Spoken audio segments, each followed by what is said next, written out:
अस्सलाम वालेकुम गाइस, कैसे हैं आप? उम्मीद करते हैं आप सब खैरियत से होंगे, खुश होंगे और हमारी दुआ है कि आप हमेशा खुश रहें, हंसते और मुस्कुराते रहें। मेरा नाम है रहमान अनवर। मेरा नाम है अली हसन। और मैं हूँ ज़फ़र इकबाल। और आज हम जिस वीडियो पे एक्ट करने जा रहे हैं, इस वीडियो का टाइटल है dark India Pakistan history by Abhijit. तो देखते हैं भाई, कल आज लास्ट भाई रह गया है इसका पार्ट, तो करते हैं वीडियो स्टार्ट और देखते हैं भाई। ठीक है भाई, हो जाने दो पार्टीशन, पाकिस्तान हो जाने दो।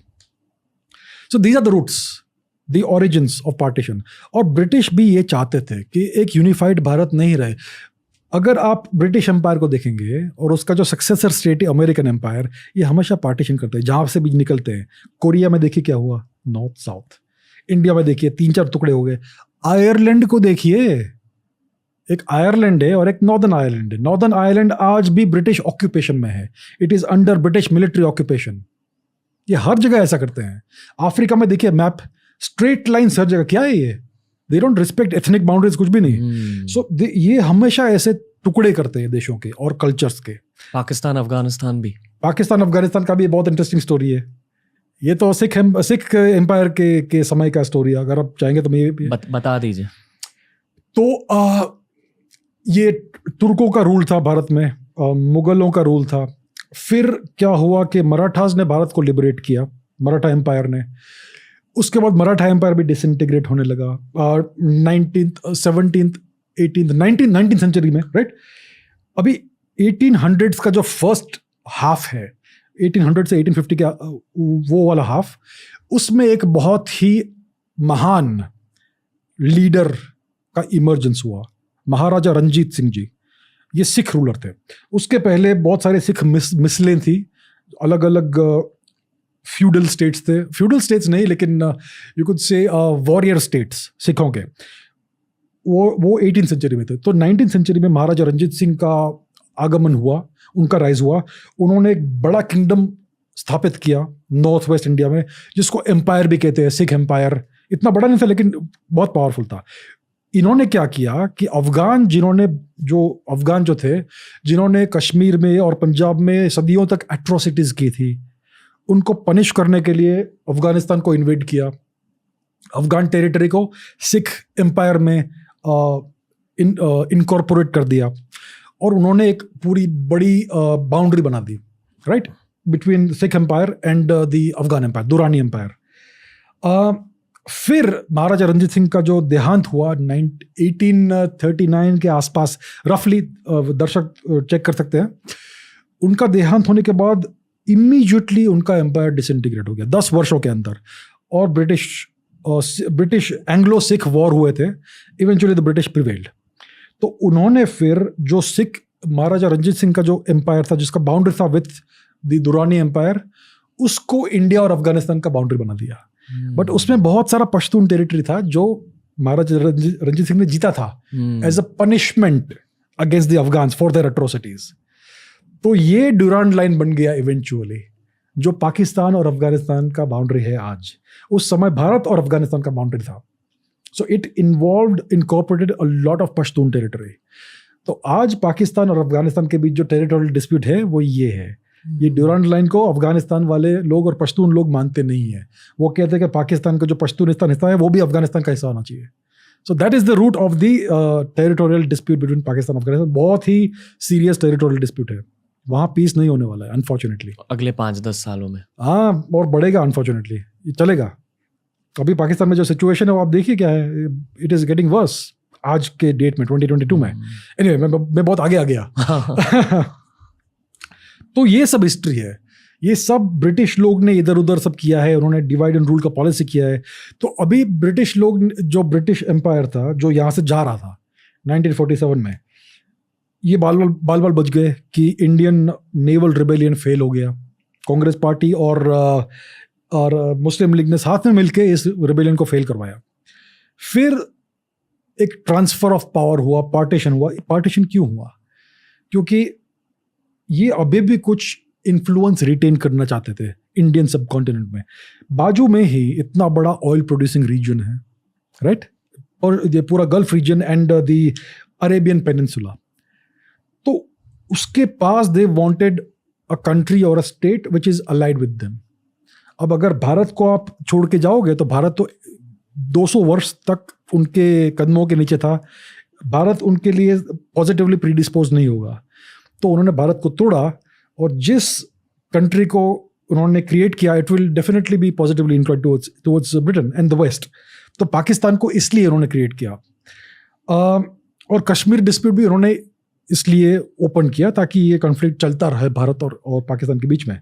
तो इसका प्राइमरी ऑब्जेक्टिव था to retain significant geopolitical influence in the subcontinent and in the gulf region. मतलब ये एक्चुअली इस कहानी में विलन सिर्फ ब्रिटिश नहीं है, पूरा वेस्टर्न फ्रंट है। उस समय ब्रिटिश ही थे, ओके। उस समय ब्रिटिश मेन प्रिंसिपल एक्टर्स थे। बट जो आप कह रहे थे वर्ल्ड वॉर 2 के बाद America became the world super power. हाँ, वो ब्रिटेन के टूटने के बाद जो उन्होंने भारत को छोड़ दिया, उसके बाद एसेंशियली उन्होंने 1945 में क्या हुआ, वर्ल्ड वॉर एंड हुआ, और ब्रेटन वुड्स अग्रीमेंट एक पूरा reframing reshaping of the global economic order हुआ in the US, Bretton Woods hotel में। तो उसमें ये essentially hand over of power हुआ फ्रॉम लंदन टू वॉशिंगटन। लेकिन उस समय भी 1947 में भी प्राइमरी पावर सबकॉन्टिनेंट में और गल्फ में उस समय भी ब्रिटेन था, but they slowly handed it over within a decade overall to the US. Cold war के समय के बात है। तो ब्रिटिश की इंटेंशन क्या थी तब, उनके दिलों में क्या था? उनके दिलों में भारत को तोड़ना था। They hated India. और किसी भी देश को आपने 200 वर्ष तक प्लंडर किया है, आप उसको छोड़ के जाएंगे तो ये फिर से बढ़ेंगे और ताकतवर होंगे, तो किसी दिन आपको वापस उसका रिवेंज तो फेस करना पड़ेगा। उससे अच्छा आप तोड़ दो देश को और एक दूसरे से लड़वाओ। सो ऐसा करने से आपके लॉन्ग टर्म जियोपॉलिटिकल इंटरेस्ट चलेंगे। जैसे उन्होंने अफ्रीका में किया, उन्होंने बहुत बार एक्सपेरिमेंट किया है। अलग अलग जगह पर आप किसी एथनिक ग्रुप का जो टेरिटरी है उसको काट दो और उसको मिक्स करो दूसरे एथनिक ग्रुप की टेरिटरी से। सो आपका एक ये स्क्वायर देश बना अफ्रीका में, उसमें 3 अलग अलग एथनिक ग्रुप्स है जो ट्रेडिशनली साथ में नहीं रहते। अब आप उनको फोर्सिबली साथ में डाल दिया है तो सिविल वॉर होगी। Then you can keep plundering, मतलब आपस में लड़ते रहेंगे। हाँ, आज भी अफ्रीका कॉलोनाइज्ड है, आज भी कॉलोनाइजेशन चल रहा है एक्टिवली, हमें दिखता नहीं है। हम कहते हैं वहाँ पे लोकल गवर्नमेंट से और प्रेसिडेंट और प्राइम मिनिस्टर से, ये सब सिर्फ आई वॉश है, दिखावा है। एक्चुअल पावर्स, यूरोपियन पावर्स आज भी है अफ्रीका में। तो ये अगर आप ऐसे सिविल वॉर्स करवाते रहेंगे तो ये सब आपका उधर इन्फ्लुएंस रहेगा हमेशा as a mediator, as the benevolent foreign power. ये बहुत पुराने जियोपॉलिटिकल ट्रिक्स है फ्रॉम द ओल्ड प्लेबुक। तो भारत में भी उन्होंने ये किया है। तो भारत का बंटवारा अलग अलग देशों में कर दिया, श्रीलंका अलग होगी। अगर हम चाहते, अगर हमारे पास स्ट्रांग लीडरशिप होती तो हम ये नहीं होने देते। अगर for example Shri Subhash Chandra Bose prevail करते तो बहुत ही अलग सिचुएशन होता भारत में। पाकिस्तान और भारत का कभी बंटवारा होता ही नहीं। अभी क्या हुआ था कि जो इंडियन नेशनल आर्मी थी उसमें हिंदू सोल्जर्स थे, सिख सोल्जर्स थे, मुस्लिम सोल्जर्स भी थे। They fought together, they bled together, they died together, and they all recognise Subhash Chandra Bose as their leader. उन सुभाष चंद्र बोस के लिए जीने और मरने के लिए तैयार थे एनी टाइम, हिंदूज भी और मुस्लिम्स भी और सिख्स भी। अभी वही सेम सोल्जर्स, सुभाष चंद्र बोस का डिसअपीयरेंस हो गया, आईएनए को डिसबैंड कर दिया, फिर वही सोल्जर्स जो मुस्लिम सोल्जर्स थे उसमें बहुत सारे, वो पाकिस्तान चले गए। इसका मतलब क्या है कि अगर एक स्ट्रांग लीडर होता, भारतीय लीडर, तो फिर वो भारत को अलीजेंस जरूर देते। लेकिन मिस्टर नेहरू जैसा कोई लीडर आ गया जो अनफॉर्चुनेटली इतने कॉम्पिटेंट नहीं थे, तो ये जो मुस्लिम सोल्जर्स थे उनके जैसे लीडर को एक्सेप्ट करना चाहते नहीं थे। उससे अच्छा वो चाहते थे कि अलग उनका देश बन जाए। तो इसका मतलब ये है कि अगर सुभाष चंद्र बोस जीतते ये वॉर तो भारत का बंटवारा कभी भी नहीं होता, गारंटीड। लेकिन अनफॉर्चुनेटली वो हार गए और वो डिसअपीयर हो गए। उसकी पूरी अलग कहानी है। राइट। क्या लगता है सुभाष चंद्र बोस का क्या हुआ सर, अकॉर्डिंग टू यू? वो जो कंस्पिरेसी थियरीज हैं, वो एक नाम भूल गए, समथिंग बाबा, गुमनामी बाबा। हाँ, गुमनामी बाबा वाली कंस्पिरेसी थियरी। प्लेन क्रैश तो हुआ ही नहीं है, कोई भी रिकॉर्ड्स नहीं है। फॉर्मोसा, आज ताइवान कहते हैं उसे, अगर आप वहाँ जाएंगे वो एयरपोर्ट अभी भी है, वहाँ पर ऐसा कोई रिकॉर्ड नहीं कि वहाँ पर प्लेन क्रैश हुआ था। राइट, पहली बात तो ये है। और सारी की सारी सर्कमस्टेंशियल एविडेंस ये दिखाती है कि mister Bose was alive after that. और भारत में जो सर्कमस्टेंशियल एविडेंस है बहुत स्ट्रांग है कि गुमनामी बाबा वही थे, सुभाष चंद्र बोस, और उनका देहांत 1985 में हुआ। सो बहुत सारे पीसेस ऑफ एविडेंस है, उनके राइटिंग्स है, उनके चश्मे है, बहुत कुछ और है। उन्होंने पब्लिक आई में कुछ नहीं। किया क्यों नहीं? बिकॉज उनका पॉलिटिकल स्टैंडिंग नहीं था। बहुत सारे पहली बात तो ये है कि उन्होंने एक्सिस पावर्स के साथ अलायंस किया था with Japan and also with Nazi Germany. मेरे दुश्मन का दुश्मन मेरा दोस्त। ये उस समय किसी को पता नहीं था कि हिटलर क्या कर रहा था with the Jews and the Romani people, किसी को पता नहीं था। उस समय यही पता था कि Hitler was fighting the UK, तो भाई क्यों नहीं, वाई नॉट अलाइ विथ हिम। तो मिस्टर बोस ने हिटलर के साथ अलायंस किया, फिर वहां से जापान गए, उनके साथ अलायंस किया, वहां से उन्होंने पूरी सेना को रेज किया and so on. So second world war के अंत में उनके जो अलाइज थे वो हार गए, और फिर जो ब्रिटिश थे और मिस्टर नेहरू और बाकी जो लोग थे, उन्होंने मिस्टर बोस को as a war criminal paint किया। और अगर वॉर क्रिमिनल वापस आता है बाहर पब्लिक आई में तो उसको हैंग करेंगे, बिकॉज न्यूरनबर्ग ट्रायल्स में बहुत सारे नाजी लीडरशिप को हैंग किया, टोक्यो में भी ये सब हुआ, हिदेकी तोजो को हैंग किया। There was a very strong possibility कि सुभाष चंद्र बोस को भी हैंग करते if he had come out in the public.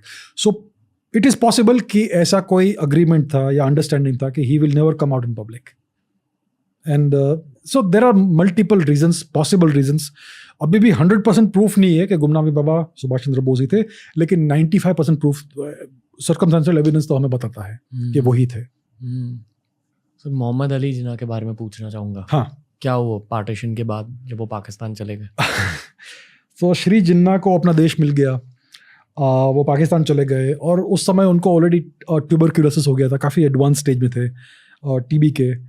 तो he became the first prime minister, I think Pakistan के वजीर आजम, और एक आध वर्ष के अंदर ही आई थिंक उनका देहांत हो गया मिस्टर जिन्ना का। और क्यूरियस बात यह है कि आज भी मिस्टर जिन्ना का फैमिली अवेलेबल, आई मीन है उपलब्ध दुनिया में, उनके डिसेंडेंट्स आज भी जीवित है। उनमें से कोई भी पाकिस्तानी नहीं है। उनकी बेटी ना पाकिस्तानी नहीं बनी, उनकी जो बेटी थी उनका नाम था दीना, शायद Dina. So she was kind enough to our father कि वो इंडियन नहीं बनी, शी बिकेम अमेरिकन और कैनेडियन ऐसा कुछ, तो उसने कोई और सिटीजनशिप ले लिया। और मिस्टर जिन्ना के जो ग्रैंडसन है नस्ली वाडिया, वो भारतीय है। नस्ली वाडिया के जो बेटा है नेस वाडिया, वो भी भारतीय है। तो मिस्टर जिन्ना का जो भी सर्वाइविंग फैमिली है उनमें से कोई भी पाकिस्तानी नहीं बना। So that is the greatest failure of mister Jinnah कि nobody bought, his own family did not buy into his vision and the country that he was given. ये बात है सर। तो मैंने इस पॉडकास्ट की शुरुआत में ये सोचा था कि हम प्रेजेंट और फ्यूचर के बारे में भी बात करेंगे, पर ये प्री इंडिपेंडेंस फेज को लेके ही बहुत सारे अलग अलग पर्सपेक्टिव्स है लोगों के, गलत फहमियाँ हैं लोगों के, एंड आई होप कि इस एपिसोड के थ्रू वो गलत फहमियाँ अभी थोड़े सॉल्व हो चुके हैं, या एटलीस्ट थोड़ा पर्सपेक्टिव मिल चुका है। तो इस पॉडकास्ट के अंत में आप कुछ कहना चाहोगे प्री इंडिपेंडेंस भारत, यानी कि प्री इंडिपेंडेंस पाकिस्तान और प्री इंडिपेंडेंस इंडिया के कहानी के बारे में जो लोगों को जानना चाहिए to end this particular episode? लोगों को यही जानना चाहिए कि हम एक ही लोग हुआ करते थे, हमारे ओरिजिन्स एक ही है। ऐसा बहुत लोग कहते हैं कि जो हमारे जो मुसलमान हैं, हमारे जो मुसलमान भाई बहन हैं, वो इन्वेडर्स के डिसेंडेंट्स है। ये बिल्कुल नहीं है। अगर आप जेनेटिक एविडेंस को देखेंगे तो they are the same as us. Pakistan में भी बहुत सारे लोग अपना जेनेटिक टेस्ट करवाता है, 23andMe ऐसा कुछ तो आता है, अलग अलग ऑनलाइन टेस्ट आप करवा सकते हो। सो जेनेटिकली हम एक ही लोग हैं, हमारा पास्ट वही एक ही है, हमारे पूर्वज भी सेम है, लेकिन because of the events of history आज हम अलग अलग बट गए हैं। लेकिन we need to find a way to live, to go forward together, यही कहूँगा मैं। सर दोनों इंडिया और पाकिस्तान के फ्रीडम हिस्ट्री में या फ्रीडम स्ट्रगल के हिस्ट्री में शायद सबसे दो इम्पॉर्टेंट इंसान महात्मा गांधी जी थे और मोहम्मद अली जिन्ना साहब थे। सर तो आपको क्या लगता है कि इन दोनों की लेगेसी क्या है इंडिपेंडेंस के बाद? मतलब इसी एपिसोड में मैंने आपको उनके इंटेंशंस के बारे में पूछा, तो उसी सवाल का एक एक्सटेंशन सवाल मैं पूछना चाहूँगा कि क्या लगता है उनकी लेगेसी क्या है? क्योंकि पाकिस्तान के नोट्स पर जिन्ना साहब के फोटोज छपते हैं, इंडिया के नोट्स पर महात्मा गांधी के फोटोज छपते हैं, बट समवे ब्रिटिशर्स का भी हाथ रहा है इन चीज़ों में कि इतिहास इन दोनों इंसान को कैसे याद रखेगा और स्कूल्स में इन दोनों इंसानों के बारे में क्या सिखाया जाएगा, लोगों के दिलों में इन दोनों इंसानों को लेकर क्या राय होगी। पर आपके according as a neutral historian, मतलब आप बस ऑब्जेक्टिवली इस सब्जेक्ट को पढ़ रहे हो कॉन्स्टेंटली, आप क्या कहना चाहोगे? अगर हम एक थॉट एक्सपेरिमेंट करें और सोचे कि आज से 100 साल बाद अगर कोई हिस्टोरियन या हिस्टोरियंस इस चैप्टर ऑफ हिस्ट्री को एग्जामिन करेंगे तो उनका इमोशनल अटैचमेंट नहीं होगा। आज हमारा काफ़ी इमोशनल अटैचमेंट आज भी है। हम इन सब चीज़ों के बारे में सोचते हैं तो इमोशनली सोचते हैं। आई फील कि यंगर जनरेशन का थोड़ा कम है। अच्छी बात है। आई थिंक कि मिस्टर जिन्ना का लेगेसी पहले देखते हैं। मिस्टर जिन्ना ने एक कंट्री को जन्म दिया, वी कैन से, वो आज एक फेल्ड स्टेट है अनफॉर्चुनेटली। आज वहाँ पर डिक्टेटरशिप है, आर्मी रूल है, ISI रूल है, डेमोक्रेसी नहीं है, वहाँ पर लिविंग स्टैंडर्ड्स नहीं है, बहुत प्रॉब्लम्स है। और उनके स्वयं के जो फैमिली वो वहाँ नहीं रहा। सो मिस्टर जिन्ना का लेगेसी यही है, he created a failed state which is run by a group of generals, और कुछ नहीं। वो चाहते थे कि डेमोक्रेसी हो, ये सब हो, इट विल बी, पता नहीं क्या टर्म यूज करते थे, लाइक यूटोपिया, राइट? यूटोपिया तो बना नहीं, it became the opposite of utopia, it has become a hello for the people. I think हमारे पाकिस्तानी दर्शक भी ये जानेंगे, आई मीन एक्सेप्ट करेंगे कि उनके देश की स्थिति इतनी अच्छी नहीं है। It is in a bad condition, lots of problems. अगर आप मिस्टर गांधी का लेगेसी देखेंगे तो उनका लेगेसी एसेंशियली है mister Nehru and his rule और and his party rule. So mister Gandhi ने अनडेमोक्रेटिकली मिस्टर नेहरू को प्राइम मिनिस्टर बनवाया था। जब प्राइम मिनिस्टर का चॉइस करने वाले थे, there was a democratic vote in the Congress party और ओवरवेलमिंगली सबने वोट किया था मिस्टर पटेल के लिए, और मिस्टर नेहरू को एक भी वोट नहीं मिला था। लेकिन मिस्टर गांधी ने ऐसा कहा कि मैं फास्टिंग करूंगा, फास्ट अंटिल डेथ, तो आप एक्सेप्ट कीजिए मिस्टर नेहरू को। फिर मिस्टर पटेल ने भी कहा कि मैं मिस्टर नेहरू को एक्सेप्ट करता हूँ, and that's how this entire thing happened. क्यों, लॉजिक क्या था? I think the British like mister Nehru more than mister Patel. Mister Patel definitely mister Gandhi के राइट हैंड मैन थे, लेकिन he was much more nationalistic and patriotic, और वो एक रियलिस्टिक व्यक्ति थे। उन्होंने पूरे भारत को यूनिफाई तो किया, अलग अलग प्रिंसली स्टेट्स को इनकॉर्पोरेट किया बाय हुक और by crook into the Indian union. So he was a very strong willed person, बहुत ही शक्तिशाली व्यक्ति थे और बहुत पेट्रियोटिक तो थे ही। मिस्टर नेहरू, मैं नहीं कहूँगा कि नॉट पेट्रियोटिक नहीं थे, लेकिन वो इतने कैपेबल नहीं थे अनफॉर्चुनेटली। पर उनके पीपल स्किल्स बहुत बढ़िया थे शायद। सबके कुछ ना कुछ तो पॉजिटिव एस्पेक्ट्स होते हैं। मैं उनके पॉजिटिव एस्पेक्ट्स हाईलाइट नहीं कर रहा, मैं कह रहा हूँ कि शायद इसकी वजह से the British liked him more, possibly. So it looks like Mr. Nehru was the preferred person for the British. तो मिस्टर गांधी ने ये करवा दिया, और फिर उसका लेगेसी है the decades of stagnation in India. इतना जो भारत इतना टूटा हुआ कंट्री था, when you are at such a low point you can rise very fast, लेकिन ये नहीं हुआ। अगर हम जैसे साउथ कोरिया में हुआ, एग्जैक्टली। तो भारत बहुत वर्षों तक पुअर ही रहा। 1990s में हमको फोर्सिबली लिबरलाइजेशन करना पड़ा क्योंकि हम बैंकरप्ट हो गए थे। तब से हमारा इकोनॉमिक ग्राफ अलग डायरेक्शन में गया है, लेकिन उसके भी अलग प्रॉब्लम्स आए हैं। So both of these legacies are negative. अगर हम कंपेयर करेंगे तो मिस्टर जिन्ना की लेगेसी ज़्यादा नेगेटिव है क्योंकि उनका कंट्री अनफॉर्चुनेटली फेल्ड स्टेट के ब्रिंक पर पहुंच गया है। It is held together by force, by the army. Balochistan में बहुत ही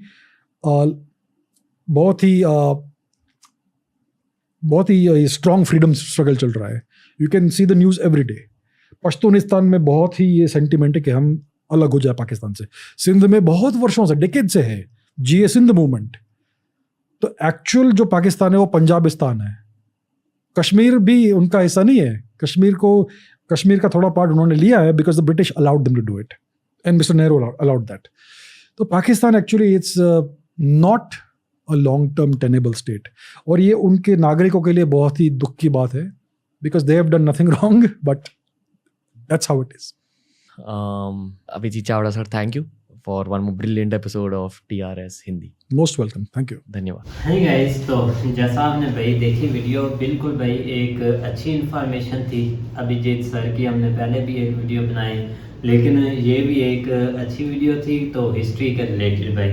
लेकिन आज कमाल का जो knowledge है उनके पास। बहुत ज़्यादा भाई, जिस तरफ भी एक बार उनको कोई बात कर दें भाई उसी तरफ की वो इतना सारा भाई नॉलेज शेयर कर देते हैं कि एक हद से ज़्यादा चीज़ें भाई एक एक्सप्लेन कर देते हैं। लेकिन ये कि आज उनके जो टॉपिक थे वो सवाल भाई रणवीर भाई के भी बहुत अच्छे थे, लेकिन जो उन्होंने ब्रिटिश का भाई बताया है ना कि वो बहुत क्या भाई उनको बिल्कुल बंदा उनका एक लफ्ज़ों आप किसमें बोला एक जाए। विजन कह लें, विजन तो नहीं कह सकते, एक शैतानी काम कह लें उनका। शैतान उनका से मकसद के ये था आगे कि थे भाई। कोई भी कंट्री अगर यूनाइटेड है ना तो उसके जो है ना वो टुकड़े किए जाएं ताकि ये आपस के मामलात में जो है ना वो उलझे रहें। अब सबसे बाकियों का का तो हमें खैर कंफर्म नहीं है कि उनके हालात इस हद तक जो है ना वो मतलब ख़राब नहीं हुए। शायद पहले कुछ अरसे रहे होंगे जिस तरह यूरोप के रहे, या यूरोप कह रहा हूँ बाकी कंट्रीज़ के रहे, लेकिन ये कि जो हालात यूरोप के हमारे भी रहे हैं भाई, यूरोप के भी रहे हैं, जिस तरह उन्होंने वो दूसरा आयरलैंड की मिसाल दी है वो भी अब आपके सामने ही है। लेकिन ये कि जो हालात हमारे उन्होंने किए हैं ना, क्योंकि हम ऑलरेडी बहुत ज़्यादा पिसे हुए थे और साथ ही उन्होंने एक मतलब साइड के ऊपर एक मुल्क बना दिया, और जिसकी वजह से जो है ना वो मामलात इंडिया तो दोबारा संभल गया, हमें बहुत खुशी हुई इस चीज़ की।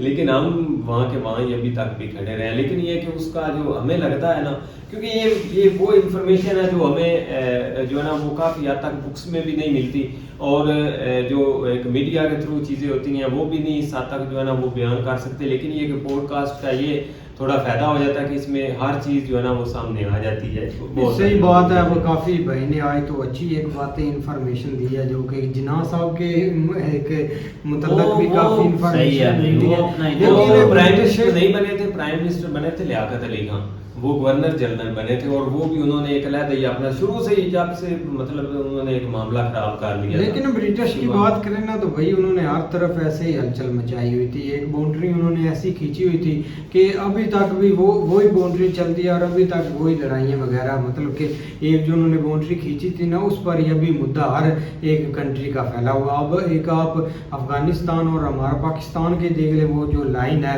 उस पर अभी कितने मतलब हर दिन उस पर झड़प होती है। हर दिन वो बोलते हैं कि ये हमारा इधर मतलब कि हम इस लाइन को नहीं मानते। यहाँ तक कि इन्होंने बाढ़ भी इतनी बड़ी खींची, वो भी बाढ़ भी वो खेड़ कर सारे साथ ही अपने ले गए कि हम इस बाढ़ को मतलब कि ना तो मानते हैं ना इससे एक मतलब कि ऐसा होगा सीन। तो ब्रिटिश भाई काफ़ी उन्होंने इधर किया, लेकिन कुछ जो संभलने वाले थे वो संभल गए, और कुछ नहीं संभले वो अभी तक भी भाई रो ही रहे हैं। लेकिन एक बात और भी अच्छी की है कि सुभाष चंद्र बोस है, उनका भाई एक वाकई हमें भी एक दुख लगता है, क्योंकि वो उस रास्ते पर थे कि एक जो एक बंटवारे हो रहे हैं ना वो ना हो। लिहाजा लगता तो यही है कि जो उनका एक मतलब कि एक विजन था या वो चीज़ें देख रहे थे ना अपनी नज़र से, वो किसी को पसंद नहीं आई। असल में ना वो यूनिटी लेके जिस तरह आया था, हाँ, जिसमें जो एक मतलब लसानियत की बिना पर चीज़ें अब हो रही हैं या बाद में हुई, उनके बाद हुई, जिसमें जो है ना वो हिंदू सिख मुसलमान वाला सीन था, वो उन्होंने हर चीज़ को यूनाइटेड किया हुआ था। तो जिसके बेस के ऊपर जो है ना वो दुश्मनों को खटक रहे थे कि ये तो मामला जो है ना वो संभलने वाला नहीं है, ये तो हर चीज़ हाथ में कर जाएंगे, और जिस वजह से उनके साथ और कमाल का नॉलेज था, हाँ, कमाल का नॉलेज था, क्योंकि जब वो हिटलर से मिलने गए थे ना तो हिटलर ने अपने पार्ट बनाए हुए थे, तो सुभाष चंद्र बोस ने भाई उनको बोला कि असल को भेजो। वो काफी ज्यादा अच्छा था कि भाई प्योर देख बंदे के थे यार, पहचान ही बहुत लिया प्योर। था उन्होंने कि भाई कैसे मिलना है कैसे नहीं। तो उम्मीद करते हैं आपको वीडियो पसंद आएगी। अगर पसंद आए तो लाइक सब्सक्राइब जरूर कीजिएगा, कमेंट में अपनी राय का इज़हार जरूर कीजिएगा। Goodbye, take care.